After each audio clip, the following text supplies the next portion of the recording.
আসসালামু আলাইকুম। আজকে আমি দেখাবো কিভাবে আমরা স্মার্টিডো 14 ভার্সনে কাস্টডি মডিউল ব্যবহার করতে পারি। তো কাস্টডি মডিউল কি?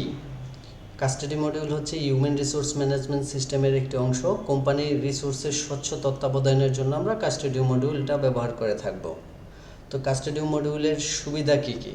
কাস্টডি মডিউল খুব সহজে ব্যবহার করা যায়, এটি ম্যানেজ করাও খুব সহজ হয়ে থাকে এবং এর রিপোর্ট এবং মনিটরিং প্রসেস খুব সহজে আমরা করতে পারি। তো এখন আমি দেখাবো কিভাবে আমরা কাস্টডি মডিউলটা ব্যবহার করতে পারবো। আমি আমার ড্যাশবোর্ডে চলে যাচ্ছি। আমার ড্যাশবোর্ড থেকে আমি কাস্টডি মডিউলে চলে যাব। কাস্টডি মডিউলে চলে গেলে আমি এখানে 3টি অপশন দেখতে পাবো এবং একটি ক্রিয়েট বাটন দেখতে পাবো। অপশন 3টি হচ্ছে কাস্টডি রিকোয়েস্ট, রিপোর্ট এবং প্রপার্টি। তো প্রথমে আমি প্রপার্টিতে গিয়ে আমার কি প্রপার্টি আছে তা আমি তৈরি করব। তো আমি অলরেডি এখানে আমার সবগুলো প্রপার্টি তৈরি করে রেখেছি। তো এরপর আমি কাস্টডি রিকোয়েস্টে গিয়ে একটি রিকোয়েস্ট ক্রিয়েট করব।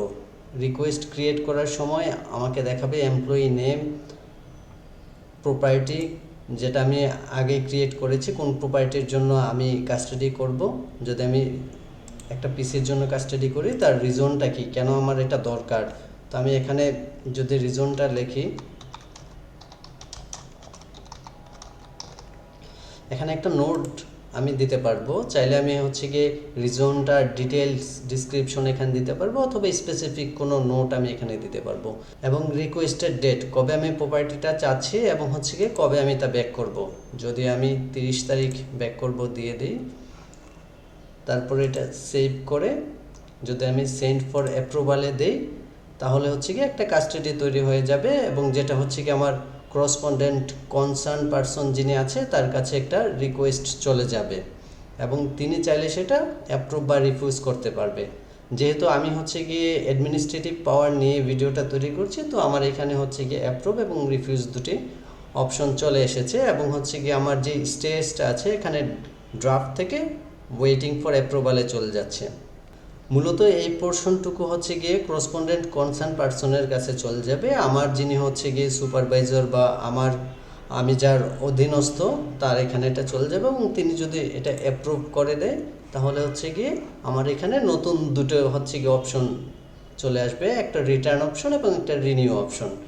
এবং এখানে হচ্ছে গিয়ে স্টেজটা আমার ওয়েটিং ফর অ্যাপ্রুভাল থেকে অ্যাপ্রুভডে চলে এসেছে।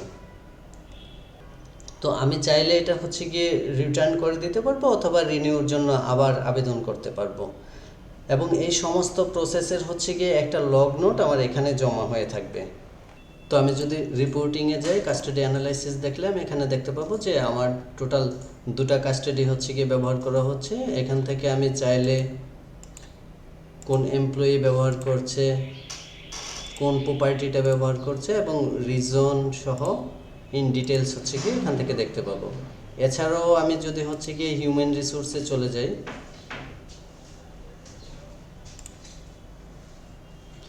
হিউম্যান রিসোর্স থেকে আমি এমপ্লয়ি ওয়াইজ কোন এমপ্লয়ি কতটা কাস্টডি ব্যবহার করছে এবং কোন কোন কাস্টডি ব্যবহার করছে তাও হচ্ছে কি আমি দেখতে পাবো। তো এভাবেই আমরা কাস্টডি মডিউলটা ব্যবহার করব। ধন্যবাদ।